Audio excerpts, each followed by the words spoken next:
안녕하세요. 인생의 굴곡이 살짝 있는 40대 남자입니다. 제 일과 사랑에 대해 몇 자 적어보려고 합니다. 얽히고 설킨 재미난 이야기이니 편안하게 앉아서 들어주세요. 저는 기계공학을 전공하고 회사 생활을 5년 정도 하며 모은 돈으로 사업을 시작했습니다.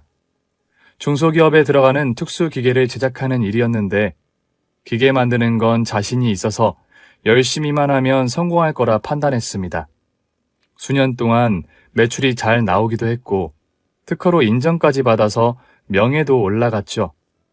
제 나이가 36에 이룬 성과였답니다. 앞만 보고 너무 빨리 달리는 것 같아서 제 주변을 돌아봤어요. 부모님께 잘해드리지 못한 게 가장 크게 마음이 걸려서 뒤늦게 효도한다고 집도 사드리고 여행도 함께 다녀오기도 했답니다. 부모님은 좋아하시기도 했지만 며느리도 있었으면 좋겠다는 말씀을 자주 하셨어요. 생각해보니 제가 사업 시작하기 전에 만났던 여자가 마지막 연인이었더라고요. 거의 5년 동안 여자와 데이트를 해본 적이 없더라고요. 그래서 대학 동기들과 지인들에게 소개팅을 부탁했고 보름 만에 여자분을 만나게 됐습니다. 긴 머리카락을 휘날리며 카페 안으로 들어오는데 햇살에 비친 그녀의 얼굴에 반하게 되었어요.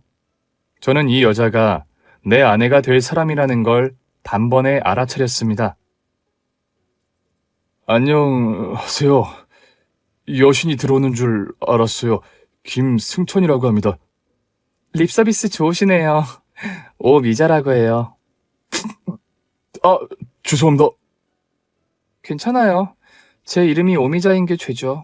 다들 승천 씨 같은 반응이니까 사과할 거 없어요. 오미자처럼 상큼하신 매력이 있으신 것 같아요. 애쓰시네요. 고마워요, 승천 씨. 하늘로 승천하지 마시고 커피나 마십시다. 와우, 우리가 처음부터 분위기가 아주 좋은 것 같네요.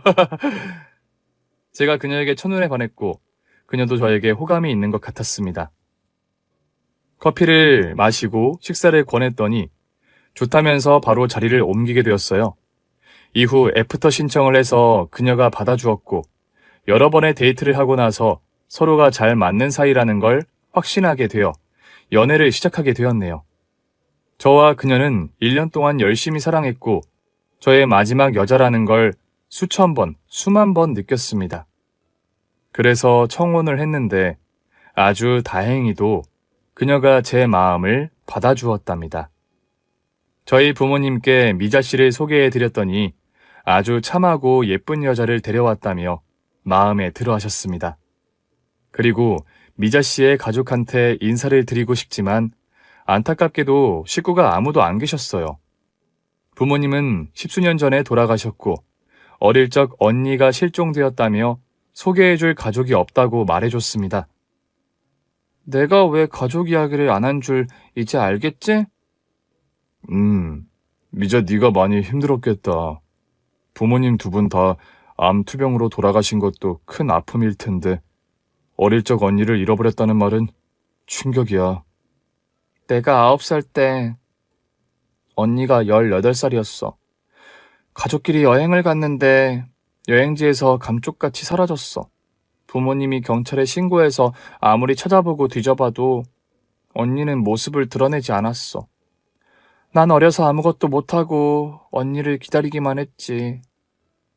그럼 그 당시에 목격자도 안 나온 거야? 없었어.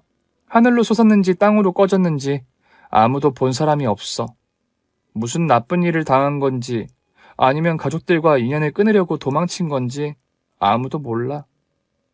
아내의 가족은 화목한 편이었지만 아내가 어릴 때라 언니와 부모님이 어떤 갈등이 있을지도 모를 것 같다는 말을 했답니다. 저는 아내의 모든 걸 알고 나서 결혼식을 올렸어요. 저는 사업가로서 사무실과 거래처를 다니며 생활 반경이 크지 않았는데 아내는 그렇지 않았어요. 특수 분장사로 일하고 있었기 때문에 영화 촬영지에 가서 배우들의 겉모습을 상황에 맞게 분장해주는 일을 했습니다. 연애할 때도 지방에서 보름씩 출장 다녀오는 날이 몇 번이나 있었는데 결혼 이후에는 더 바빠졌답니다. 여보, 오늘은 청주에 간다고? 어, 오늘 청주 내려가서 3일 있다가 여수로 이동해.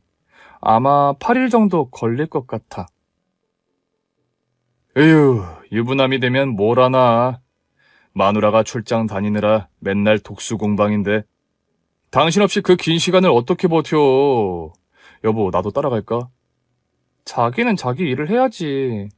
그리고 약속했잖아. 아기 가질 때까지만 분장사로 일하겠다고. 나도 아기 낳으면 당신 옆에 꼭 붙어 있을 수 있는 일을 찾을 거야. 난 아기 늦게 갖고 싶어. 자기랑 신혼을 오래 보내고 싶단 말이야. 그냥 지금 직업을 바꾸면 안 될까?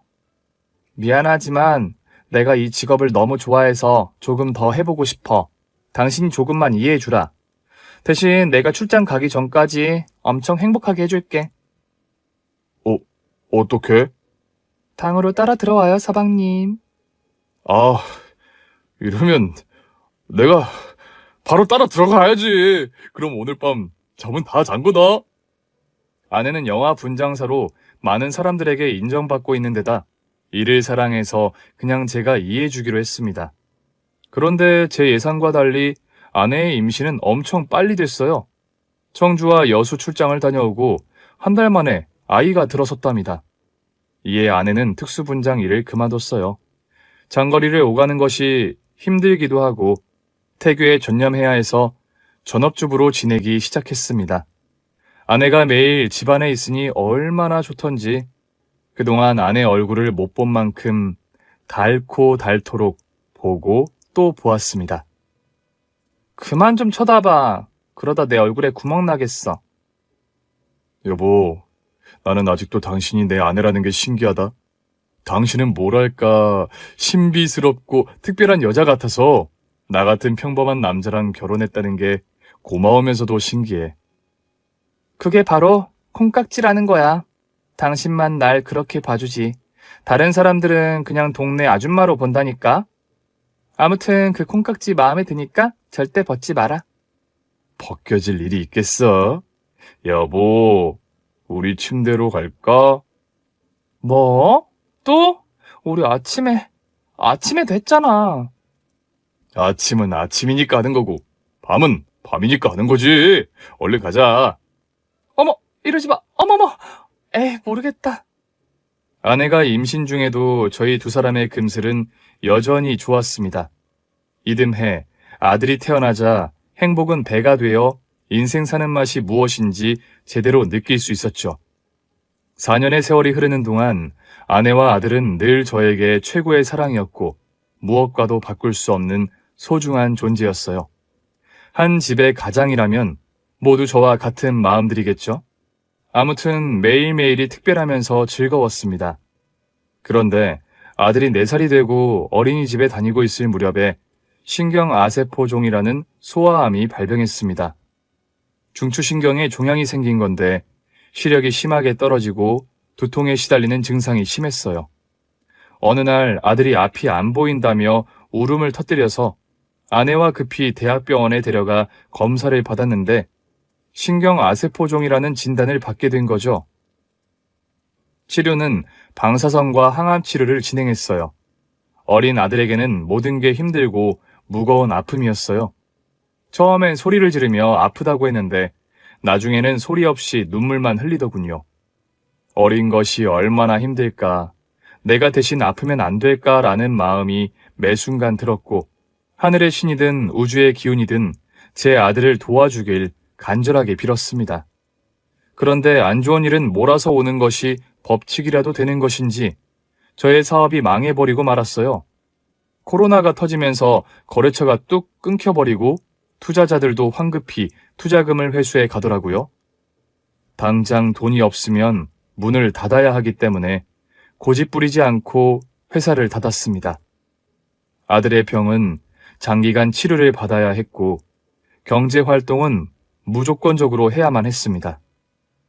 여보, 우리 찬호 다음 주에 또 입원 치료하지? 그런데 아무래도 돈이 좀 필요할 것 같아. 걱정하지 마. 지금이 아무리 코로나 시국이라고 해도 살아나갈 구멍은 있어. 나 에어컨 기사로 일해보려고. 다들 집안에 있는 데다 에어컨이 불티나게 팔린다고 하니까 이 일로 생계를 유지할 거야. 우리 찬호 병원비도 다 책임질 테니까 걱정하지 마. 여보, 나도 일을 다시 시작할까 봐. 어머님이 도와주시고 계시니까 나도 힘을 보태고 싶어. 아니야, 일부러 그럴 필요 없어. 가장인 내가 모두 감당할 수 있단 말이야. 부부는 일심동체라는 말 몰라? 찬호가 하루의 절반 이상은 잠을 자기 때문에 내가 그 시간에 일을 해도 되니까 같이 책임지자. 정말 괜찮다니까. 에어컨 기사 돈 많이 벌어. 나도 알지. 아는데 당신 혼자 큰 짐을 지게 하고 싶지 않아서 그러는 거야. 그리고 일하자는 제안도 들어왔고. 무슨 일? 설마 특수 분정서? 아니, 강의 제안이 왔어. 학원에서 분장 교육해달라고 말이야. 그래. 당신 힘들지 않겠어? 그렇다니까. 당신은 매일 뼈 빠지게 일하고 천호 돌보는 것까지 다 하잖아. 잠도 거의 못 자면서 일하는데 나만 편하게 있을 수 없지. 그러니까 당신이 날 응원해줘. 우리가 으쌰으쌰 열심히 사는 걸 찬호한테 보여주면 더 빨리 나을 수 있을 거야. 결국 아내의 의견을 존중해 주기로 해서 다시 맞벌이의 삶을 살게 되었습니다. 아들은 저희 어머니가 낮에 봐주셨고 밤부터 아침까지는 저와 아내가 함께 돌봐줬어요. 병원비는 생각 이상으로 너무 많이 나와서 아내가 도와주지 않았더라면 카드 빚이나 대출까지 받을 뻔했답니다. 하지만 아들은 여러 차례 항암 치료에도 불구하고 완치는 되지 않았어요. 시시때때로 소리 없는 눈물을 흘리며 고통스러워했답니다. 그런 아들의 모습을 1년 넘게 봐오니 저와 아내도 조금 지쳤어요. 아들의 웃게 해주지 못하고 눈물만 흘리게 하는 부모가 되었으니 어깨 펴고 지내는 게 마음대로 되지 않았답니다. 아내는 찬호의 모습을 보면서 많이 우울해졌고 늦은 밤에 술을 먹고 자는 버릇이 생겼어요. 당신 또 술이야? 이걸 마시지 않으면 버티기가 힘들어. 나 너무 슬프고 가슴이 아파. 미안해. 이게 전부 내 탓인 것 같아. 당신 탓? 당신은 항상 사과만 하더라. 여보, 당신은 좋은 사람이고 멋진 가장이야. 또 사랑스러운 남편이고. 그렇게 생각해줘서 고마워. 아, 잠깐 전화 왔다. 여보세요? 네? 아, 오숙자 씨요? 제 언니 이름이 맞아요. 저희 언니랑 연관이 있는 사람이라고요? 네, 알겠습니다. 연락해 주셔서 감사합니다. 뭐래? 당신 언니를 찾았대? 글쎄, 나도 잘 모르겠어. 언니랑 이름이 같은 사람을 아는 분인가 봐. 내가 예전에 경찰서에 언니를 찾아달라고 한 적이 있는데 경찰을 통해 연락을 줬다네? 그런데 기대는 안 해. 몇 번 연락이 와서 나가봤는데 항상 다른 사람이 나왔거든. 아, 그렇구나. 당신이 걱정하는 게 너무 많아서 큰일이야. 우리 찬호가 빨리 건강해지면 좋을 텐데. 지금 우리 아들은 누구보다 용감하게 잘 버티고 있어. 그래서 걱정하지 않아. 내일 언니일 수 있다는 사람 만나러 같이 갈까? 아니야, 혼자 가도 돼. 아마 짧게 만나보고 기억하는 게 비슷하면 유전자 검사를 맡기고 끝낼 거야. 그래, 알겠어. 잘 됐으면 좋겠다. 그 여자가 당신 언니이면 큰 힘이 되겠지. 아내는 다시 술잔을 기울이며 현실 도피를 했고 저는 가만히 아내를 바라만 보고 있었어요. 다음날 아내는 늦은 시간까지 돌아오지 않았어요. 저 혼자 병원에서 아들을 돌보고 있었죠. 걱정이 돼서 전화해봤더니 술 취한 목소리가 들렸습니다. 여보, 술 마셨어? 언니 일은 어떻게 됐어? 언니? 아니야, 그냥 닮은 사람이었어. 그렇구나. 그런데 당신 어디야? 나는 병원인데. 아, 병원이구나. 여보야, 오늘은 당신 혼자 찬호 좀 봐줘. 나는 술 좀 더 마시다가 집에 가서 잘게. 그래. 적당히 마시고 푹 쉬어. 그렇게 말하고 전화를 끊었는데 핸드폰에서 계속 말소리가 들리더군요. 아직 핸드폰이 연결된 상황이었어요. 오빠, 우리 이거 마시면 갈 때까지 가는 거야? 우리 오빠랑 미자가 주는 술 받아. 우리 미자 많이 취했구나. 오빠한테 업혀. 우리 미자 오랜만에 오빠 등에 업어보자. 오빠, 나 남편한테 거짓말하고 오빠랑 있는 거니까 오늘 잘해야 해. 당연하지. 오빠만 믿어. 아주 즐겁게 해줄 테니까. 아, 좋다. 오빠를 왜 이제야 만난 걸까? 생각할수록 아쉬워 죽겠네. 왜 그동안 숨어 지낸 거야? 미워 죽겠어. 오빠가 미안해. 그래도 이렇게 다시 만났으니 앞으로 행복하게 잘 지내보자. 그래, 나한테 잘해. 또 배신하지 말고. 그렇게 대화가 끝나자 전화가 끊어졌습니다. 이건 누가 들어도 명백한 바람이었습니다. 저는 그 더러운 대화를 듣고 온몸에 두드러기가 돋아나는 기분이었답니다. 제가 세상에서 가장 사랑하는 여자가 뒤에서 이러고 있으니 배신감은 이루 말할 수 없었죠. 지금 제 아들이 아파서 병원에 있는데 애 엄마라는 사람은 남자랑 술 먹고 바람까지 피우니 오만 정이 떨어지더라고요. 다음날 아침에 에어컨 설치를 4군데나 하며 정신없이 시간을 보냈고 저녁에 다시 병원으로 돌아갔습니다. 그리고 아내의 모습도 보였습니다. 당신 왔어? 여보. 어젠 미안했어. 우울하고 힘든 마음에 혼자 술 한잔 했어. 혼자? 어디서 얼마나 마신 거야? 그냥 편의점 앞에서 마셨어. 바람 쐬면서. 아내는 거짓말하는 게 뻔히 보이지만 아들 앞에서 따질 수 없는 노릇이니 고개를 끄덕이고 말았답니다. 그런데 며칠 뒤 아내가 영화사에 다시 취직하겠다고 하더군요. 여보, 어떡하지? 나 영화사랑 계약했어. 특수분장 일 복귀하기로 했어. 뭐? 나랑 상의 한마디 없이? 미안해. 그런데 우리가 지금 돈이 절실한 상황이잖아. 찬호 병원비가 많이 드니까 미리 벌어놔야지. 내일 양평 촬영장에 가서 일주일 동안 못 올 거야. 당신이 찬호 좀 잘 돌봐줘? 일하러 가는 거 맞아? 당연하지. 당신 설마 이상한 생각하는 거 아니지? 이상한 생각이라니? 여보 지레 겁먹은 거야?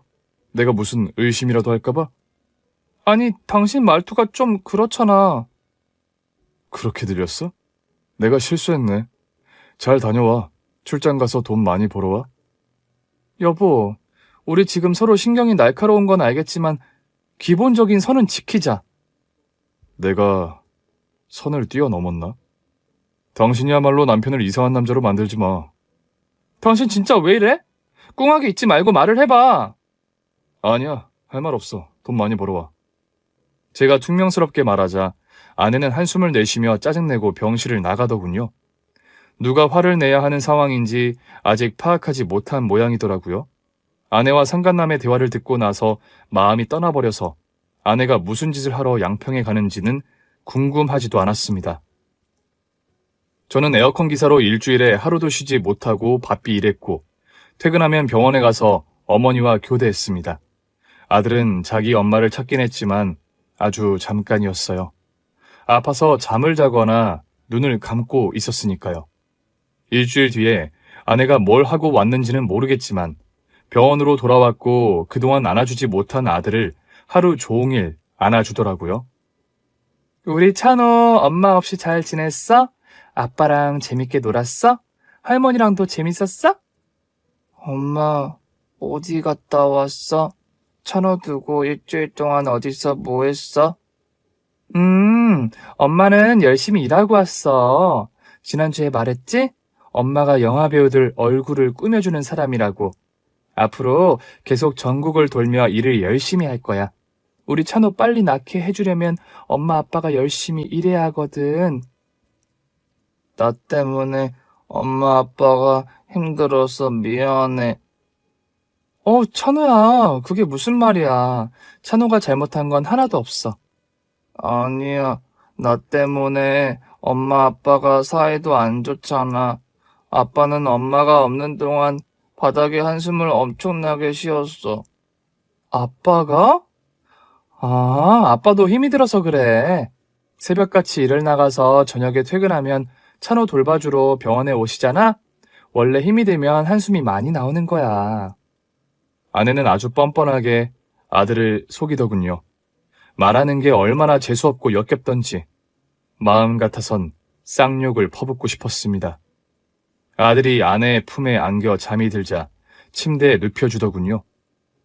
여보, 우리 나가서 이야기 좀 할까? 이야기? 뭐 나한테 할 말이라도 있나? 당신 왜 이렇게 뭐가 난 거야? 나가서 커피라도 한 잔 해. 저도 아내를 따라 나갔고 병원 휴게실 자판기에서 캔커피 2개를 뽑았습니다. 말해봐. 뭐가 불만인지. 내가 출장 다녀온 게 문제야? 글쎄. 당신 입으로 말해봐. 무슨 일이라도 있던 거야? 이 사람이 지금 뭐 하자는 거야? 안 그래도 피곤해 죽겠는데? 왜 당신까지 보태고 그래? 아, 피곤하셨구나. 그래. 그럴 만도 하지. 양평이 아니라 홍콩을 다녀왔으니 그렇겠지. 당신 지금 뭐라고 중얼거린 거야? 못 들었어? 그럼 그냥 못 들은 거로 해. 아, 내일 병원비 내야 하니까 당신이 좀 내.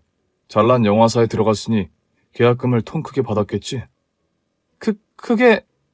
여보, 미안한데 아직 돈이 안 들어왔어. 이번에도 당신이 내주면 안 될까? 역시나 제 예상대로 아내는 일이 아닌 바람을 피우고 온 게 확실해 보였습니다. 왜 안 되겠어. 내 아들 치료비를 아빠가 내주는 건 아주 당연한 일인데. 어차피 당신한테 기대도 안 했어. 진짜 너무하네? 계속 이렇게 짜증 부릴 거야? 글쎄, 짜증이 그냥 막 나고 그러네. 다음 출장은 언제야? 모레. 이번에는 조금 오래 걸릴 것 같아. 부산에 1, 2개월 정도 떠나 있어야 해. 뭐? 그렇게 오래? 당신 너무하는 거 아니야? 아픈 아들을 두고 2달이나 자리를 비우겠다는 거야? 아무리 남자가 좋아도 그렇지. 지금 이게 뭐 하자는 거야? 남자라니. 당신 도대체 무슨 소리를 하는 거야? 전에도 그런 소리 하더니 또 의심하는 거야? 아유, 찬호 생각해서 당분간 참고 있으려고 했는데 당신 하는 짓이 너무 기가 차서 짚고 넘어가야겠다.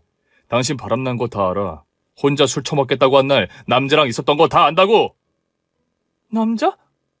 당신이 그걸 어떻게 알았어? 어이구, 부정도 안 하네. 남자랑 있던 건 맞구나. 당신 핸드폰이 끊어지지 않아서 남자 등에 업히는 소리 다 들었어. 둘이 아주 다정해서 꿀이 뚝뚝 떨어지는 대화가 오가더라. 당신 참 대단한 여자야. 여보, 그런 거 아니야. 남자인 사람이랑 있었던 건 맞는데 그런 사이 아니야. 당신이 오해한 거야. 넌 어쩜 이 상황에서도 눈 하나 깜짝 안 하고 거짓말을 잘하니? 영화 배우들이랑 일하다 보니 연기력이 절로 늘어난 거야? 여보, 진짜 아니야. 당신이 어떻게 알게 됐는지는 묻지 않을게.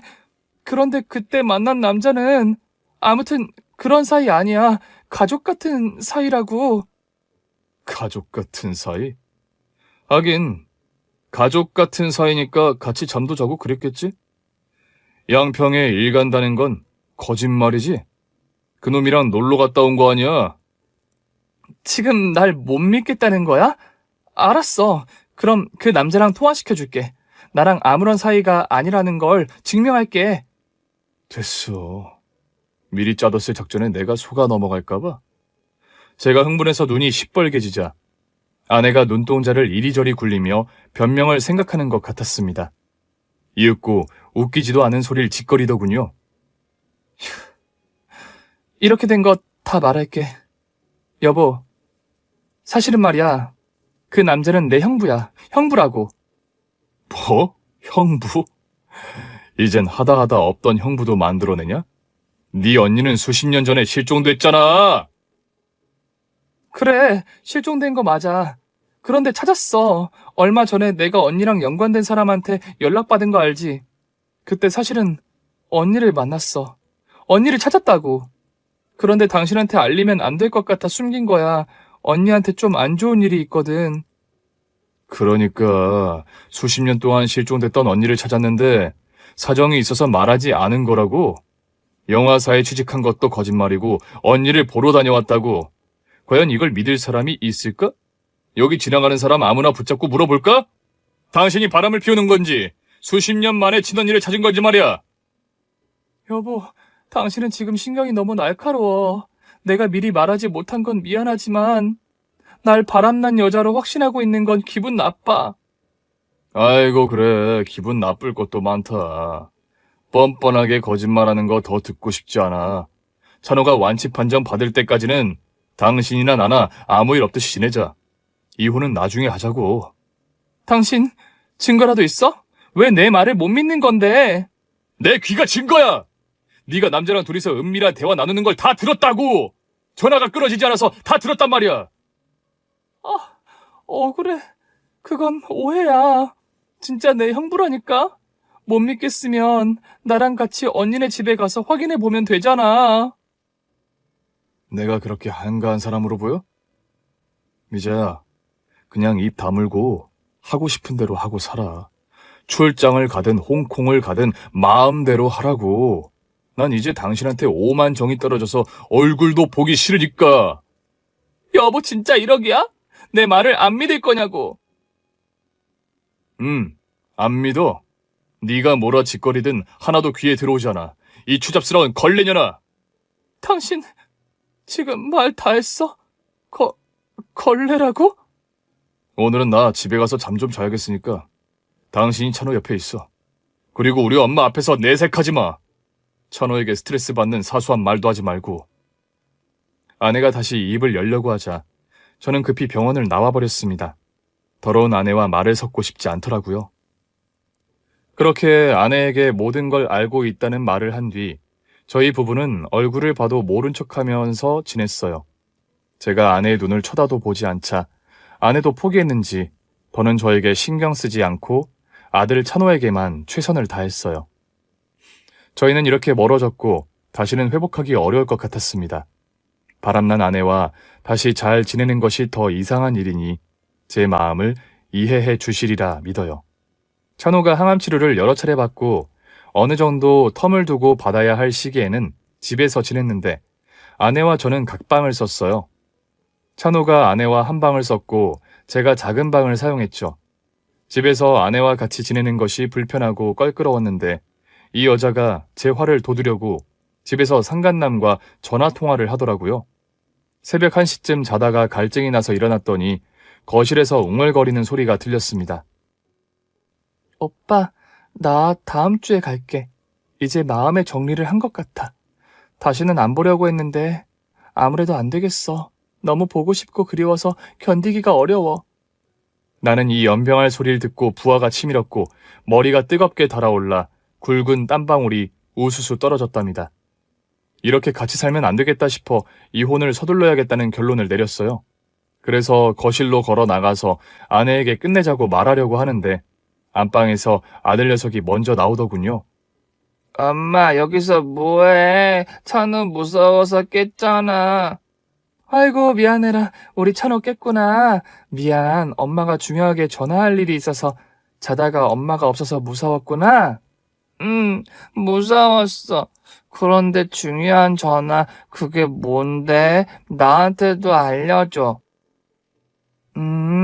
그건 나중에 말해줄게. 찬호한테 깜짝 선물이 될 사람을 만날 거니까 기대하고 있어. 정말 누군지 모르겠지만 빨리 보고 싶다. 정말 좋아할 거야. 아내는 아들에게 상간남을 소개하려는 건지 깜짝 선물이라고 표현하더군요. 정말 환장하고 돌아버리는 줄 알았습니다. 당장 거실로 나가 화를 분출하고 싶었지만 아들이 놀랄 걱정에 그냥 참고 다시 침대에 누웠습니다. 그래서 이튿날 틈이 나는 대로 아내에게 이혼하자고 말할 생각이었는데 아들이 껌딱지처럼 붙어 있어서 말을 꺼내지 못했어요. 일주일 뒤 제가 일을 나간 사이에 아내가 저희 엄마한테 찬호를 맡기고 출장을 떠났어요. 상간남과 약속한 날이 온 거였죠. 애엄마는 출장 갔대요? 너희는 요즘 사이가 안 좋냐? 새애기가 말 안 해? 부산에 출장 간다더라. 한 달은 걸릴 거라는데. 아, 들었어요. 제가 깜빡한 것 같네요. 애비야, 너 새애기한테 잘 좀 해줘라. 얼굴이 반쪽이 된 게 피죽도 못 먹은 사람 같더라. 나도 말랐어요. 마음고생은 집사람보다 제가 훨씬 더 많이 해요. 그게 무슨 소리냐? 너 무슨 일 있어? 아니에요. 그냥 엄마한테 어리광 좀 부려봤어요. 엄마, 저 출근하니까 찬호 잘 부탁드려요. 밥 제때 챙겨 먹고 다녀라. 부모가 강해야 자식이 힘을 내는 거다. 엄마는 아내에 대해 아무것도 모르시고 안 됐다고 말씀하시는데 제 속은 더 썩어 문드러진다고 대답하고 싶은 걸 참았습니다. 한편 코로나 시국의 에어컨 기사 일은 정말 바빴습니다. 제발 당일날 와서 고쳐달라, 설치해달라는 전화가 빗발치도록 쇄도했습니다. 날씨가 무더워지니 저의 일은 2배로 바빠졌죠. 그날은 서울과 경기도를 왔다 갔다 하며 바쁘게 일했습니다. 그러다 오후 6시에 마지막 집을 들르게 되었어요. 밤에도 일할 수 있었지만 찬우를 빨리 보고 싶어서 마지막 집으로 청담동으로 향했습니다. 주소지로 가보니 부자들만 산다는 펜트하우스였어요. 보안이 얼마나 철저한지 건물 안으로 들어가는데 한참의 시간이 걸렸네요. 이윽고 에어컨이 고장난 집에 들어갔습니다. 그런데 그곳에 만나지 말아야 될 사람을 마주쳤습니다. 아내가 거실 소파에 누워있더라고요. 이건 누가 봐도 출장 간다고 거짓말하고 바람 피우러 온 거였죠. 아내는 소파 위에서 잠을 자고 있는데 잠시 후 현관 앞으로 샤워를 마친 상간남이 가운을 걸치고 저를 부르더군요. 에어컨 기사님이죠? 많이 늦으셨네요. 많이 늦었지. 네 놈을 이제야 만났으니 말이야. 진작 차단해서 반쯤 조져놨어야 했는데 내 아들 때문에 참았다 이 발정난 우라질 놈아! 지금 무슨 말을... 으악! 저는 상간남의 면상에 주먹을 연타로 꽂아버렸고 로우킥을 날려 잡아뜨렸습니다. 그리고는 가운을 벗겨내고 맨몸을 사정없이 밟았습니다. 이 개자식아! 남의 가정 파탄내니까 기분이 좋냐? 네 자식 봐라! 대물이네. 야, 좋겠다. 이거로 남의 마누라 꼬신 거냐? 좋겠다, 이 쓰레기 자식아! 아니, 도대체 무슨 소리예요? 아까 고치러 기사님이 왜 저를 두들기는 겁니까? 네. 닥쳐, 이 똥물에 튀겨버릴 놈아! 소암 걸린 아이의 엄마랑 놀아나니까 기분이 째지냐? 좋았냐고, 너! 오늘 내 손에 끝장날 줄 알아. 네 가운데 딸이한테 작별 인사해라. 앞으로는 쓸 일이 없다고. 으아! 이봐요, 왜 이래요? 내가 누구 가정을 파탄냈다는 겁니까? 저기 누워있는 여자가 내 마누라다, 이 빠가살이야! 누구요? 저기 있는, 그럼. 그래, 이 자식아, 내가 남편이다. 그러니까 주둥이 싸물고 처맞기나 해. 처제, 일어나봐. 처제 남편이 뭔가 오해한 모양이야. 으아! 처제 같은 소리하고 자빠졌네. 이게 어디서 구라를 쳐. 그냥 닥치고 처맞기나 해. 그 순간 소파 위에 누워있던 아내가 눈을 뜨더니 저를 보고 경악하더군요. 아내는 저에게 달려들어 밀쳤습니다. 당신 이게 뭐하는 짓이야? 당신 부산 출장 간 거 아니었어? 그런데 청담동 펜트하우스에 와서 팬티만 입은 남자랑 바람 피우려고 온 거냐? 아픈 자식 부리고? 아니야, 아니라고. 이 옆에 내가 끝까지 오리발이네. 안 되겠다, 너도 좀 혼나야겠다. 여보, 아니야. 이 남자는 내 형부야. 방에 내 언니가 있어. 내가 언니를 찾았다고 했지. 기억나? 당신은 내가 거짓말하는 거라면서 믿어주지 않았잖아. 계속해봐. 어디까지 이빨을 터는지 들어주고 나서 조져줄게. 어허! 어이 대물! 너는 거기 가만히 자빠져 있어. 움직이면 네 놈 가운데 다리를 부숴버릴 거야. 다 얘기할게. 이제야 속 시원하게 말할 수 있겠네. 잘 들어. 여기 있는 형부는 우리 언니랑 고등학교 때 같이 도망친 오빠야. 내가 어렸을 때 오빠를 자주 따르고 그랬었어. 내가 오빠 소리를 한 걸 당신이 멋대로 해석해서 오해한 거라고. 오빠는 우리 부모님의 운전기사님 아들이었어. 오빠랑 언니가 사귀는 걸 알고 부모님이 심하게 반대했어. 아니, 오빠를 사람 취급도 안 하고 허구한 날 손찌검을 했어. 그러다가 운전기사님과 오빠는 우리 집에서 쫓겨났고 지방으로 떠나다가 교통사고를 당했어. 기사님은 그 자리에서 돌아가셨고 오빠는 겨우 목숨을 건졌어. 그 사실을 알게 된 언니가 도망간 거야. 나는 실종인 줄 알고 있었는데 부모님이 가출한 걸 알고 잡아왔는데 계속 도망갔어. 가족여행 때 사라졌을 때 부모님은 언니랑 연을 끊어버린 거야. 그때 언니가 이름을 바꾸고 오빠랑 살아온 거야. 나는 그걸 모른 채 자랐고 이제야 언니를 찾은 거야. 알겠니? 아내는 눈시울을 붉히며 말을 이어나갔습니다. 여보, 나 바람난 거 아니야. 영화사에 취직한 건 거짓말이야.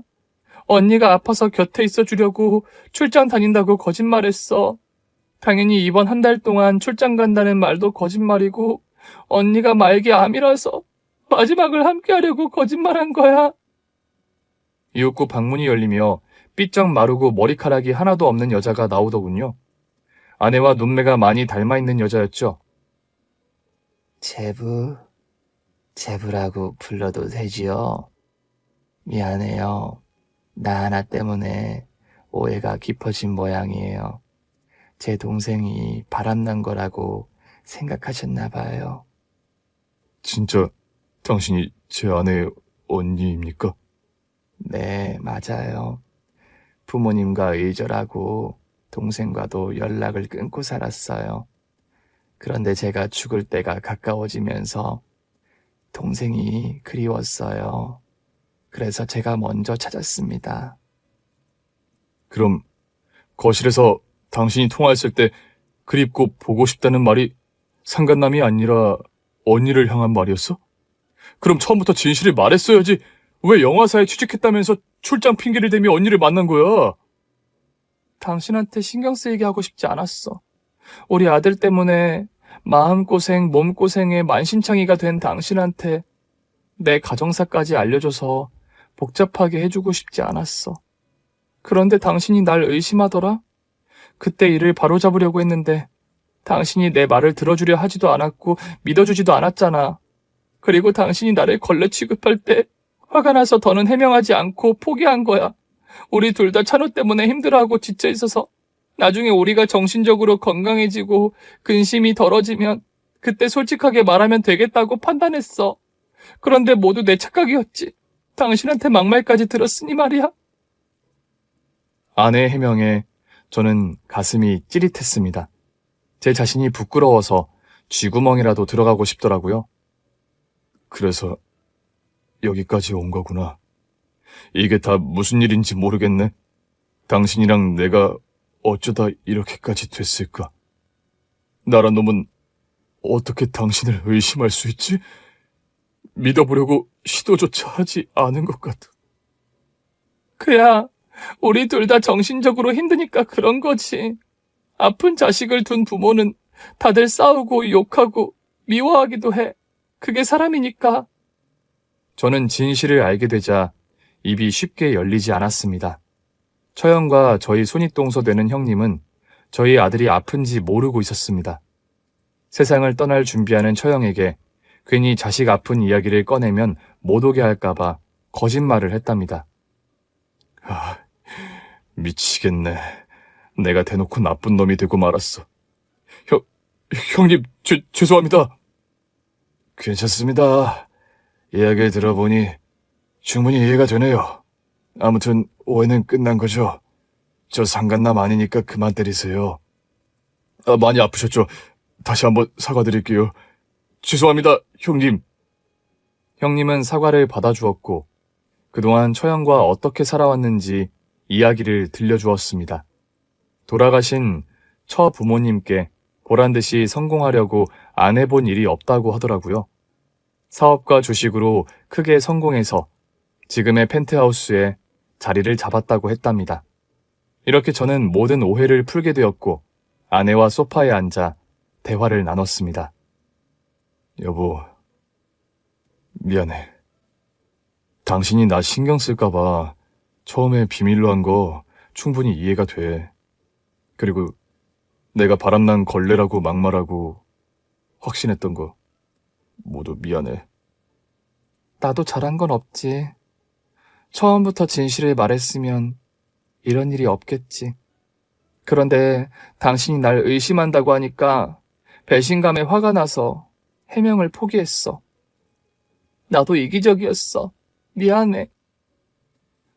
우리가 몇 년 동안 찬호 때문에 속이 말이 아니었지. 둘 다 예민하고 힘들었잖아. 정신이 약해져서 그런 것 같아. 그래도 내가 그런 말을 하면 안 됐어. 속이 좁은 내 탓이었다고. 알긴 알아? 내가 당신의 모난 모습에 얼마나 지치고 힘들었는 줄 알아? 미안해, 여보. 사과할게. 이 나쁜 사람아, 우리가 왜 이렇게 된 거야? 이제 다시 제자리로 돌아가자. 우리가 처음 만난 그 순간으로. 저희 부부가 대화를 나누며 모든 감정을 털어내자 형님이 헛기침을 하더군요.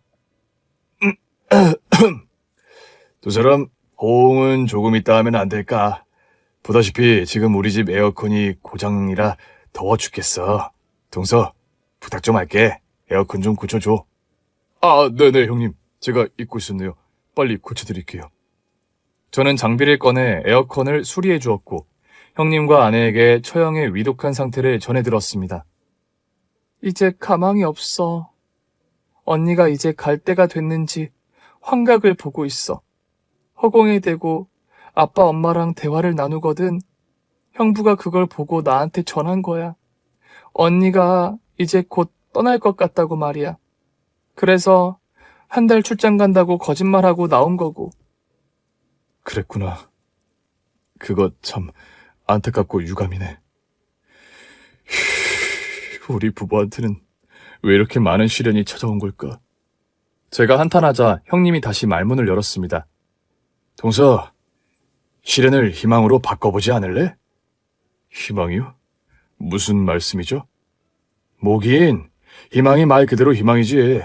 자네 아들을 내 아내와 만나게 해주면 어떨까? 그럼 내 아내가 떠나면서 자네 아들을 낳게 해줄지도 모르잖아. 둘이 만나면 좋을 것 같은데. 형님이 몽상적인 말을 하며 배시시 웃더라고요. 그리고 아내의 얼굴을 봤더니 고개를 끄덕거리며 찬호와 처형을 만나게 해주자고 말했습니다. 저는 아내를 두고 처형 집에서 나왔고 아들에게 달려가 선물에 대해 말했습니다. 찬호야, 엄마가 지난번에 선물이 될 사람을 만나게 해준다는 거 기억나? 응, 기억나. 큰 선물이라고 했었어. 맞아. 엄마가 그 선물이 될 사람이랑 같이 있어. 아빠랑 같이 가볼래? 지금? 와, 좋아. 빨리 보고 싶어. 누군지 궁금해. 그래, 아빠랑 같이 가자. 선물 받으러. 아들을 데리고 처형 집에 들어갔고 아들을 형님에게 소개했고 안방으로 들어가 처형을 만나게 해줬습니다. 언니, 내 아들이야. 이름은 찬호. 아, 미자. 너 어릴 적이랑 똑같이 생겼다. 너무 귀여워. 안녕, 찬호야. 나는 이모야. 찬호 이모. 이모요? 엄마, 나한테도 이모가 있었어? 이모가 외국에서 살다가 찬호 보러 오셨어. 인사해야지. 이모, 안녕하세요. 나는 찬호예요. 그래, 찬호야, 반가워. 찬호야, 이모한테 안겨줄래? 그러자 아들이 저와 아내의 눈치를 보더군요. 저희가 아나들이라고 고개를 끄덕이자 짧은 팔로 처형을 포근히 안아주었습니다. 와, 따뜻하다. 내 동생의 아들이 날 안아주는 날이 오다니 정말 좋다. 찬호야, 많이 아프지? 병원에서 치료받는 거 힘들지? 그거 이모가 다 낫게 해줄게. 우리 찬호 아프지 않게 이모가 힘써줄게. 어떡해요?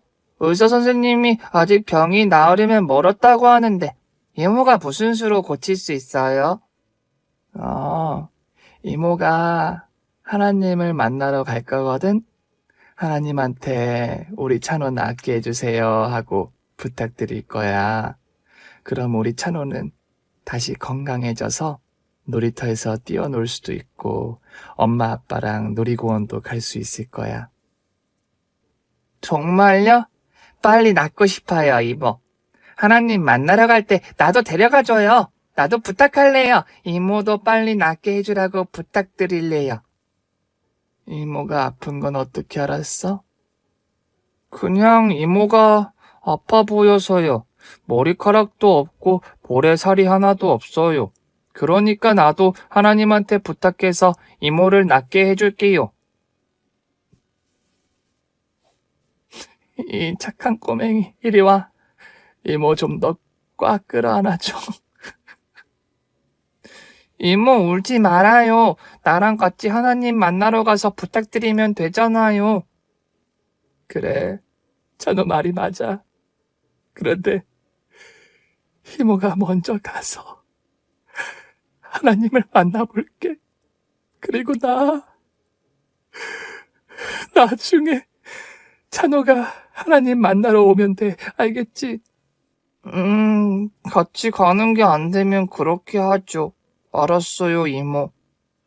아들은 처형과 동화 같은 이야기를 나누었고 찬호를 빼고는 모두 눈물바다가 되었습니다. 저는 처형과 아내에게 선물을 하나 해주고 싶어서 출장 사진사를 불렀어요. 처형 집이 펜트하우스라 어디서 사진을 찍어도 멋진 배경이었죠. 저희 5사람은 가족 사진을 찰칵 찍었고 이틀 뒤 처형 집 거실 벽에 가족 사진을 달았답니다. 야, 이렇게 보니까 당신이랑 처형이랑 판박이다. 둘이 왜 이렇게 많이 닮은 거야? 그러네. 나랑 언니가 이렇게 닮을 줄 몰랐네. 여보, 고마워. 나랑 언니한테 큰 선물을 해줬어. 언니, 마음에 들지? 이제 눈을 감으면 이 가족 사진이 가장 먼저 떠오를 것 같아. 고마워, 제부. 우리 동서가 주먹도 야무지게 세더니 하는 짓도 야무지네.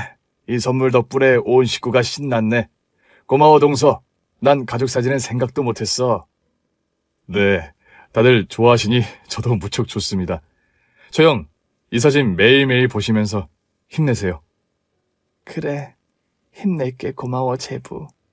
그렇게 처형에게 선물 하나를 해주면서 사이가 돈독해졌습니다. 그런데 며칠 뒤에 처형이 하늘로 떠났답니다. 아내와 형님은 아직 처형을 보낼 준비가 안 되었는지 눈물을 끝없이 흘리더군요. 저희 식구들은 장례식장에서 처형의 명복을 빌어주었고 부디 하나님을 만나서 저희 아들을 낳게 해달라는 소원을 빌었어요. 그리고 얼마 뒤 병원에 가서 아들의 신경 아세포종 검사를 받았어요. 종양의 크기가 얼마나 되는지 확인하고 치료를 병행하려고 했죠. 의사 선생님은 검사 결과를 보고 놀라시더군요. 찬호에게 무슨 일이 있었나요? 이거 참 이상하네요. 네? 무슨 일이라뇨? 왜요? 더 안 좋아진 겁니까? 아니요, 그 반대요. 종양 크기가 줄어들지 않아 걱정했는데 아예 사라졌어요. 암세포가 없이 깨끗해졌어요. 이게 어떻게 된 일이지? 제 아들의 병이 나았다고요? 완치라는 말씀이신가요? 네, 그래요. 아무것도 보이지 않아요. 이건 기적인데요. 아무리 생각해도 이해가 안 되는 일입니다. 저와 아내는 눈을 마주치며 웃음을 터뜨렸습니다. 저 형이 하나님을 만난 모양이네. 그러게, 우리 언니가 하나님 만나서 우리 아들 낳게 해줬나 봐. 우리 언니 약속 지켜줬네. 저희 부부는 한참을 웃고 떠들다가 병원에서 나왔습니다. 찬호는 정기적으로 검사를 받을 때를 제외하고는 병원에 가지 않아도 된다고 했답니다. 저희는 형님이 있는 펜트하우스로 찾아가서 이 기적적인 소식을 전하고 파티를 했어요.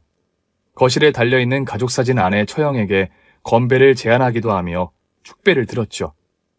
사연에 글을 쓰고 있는 지금에도 아들은 아주 건강하답니다.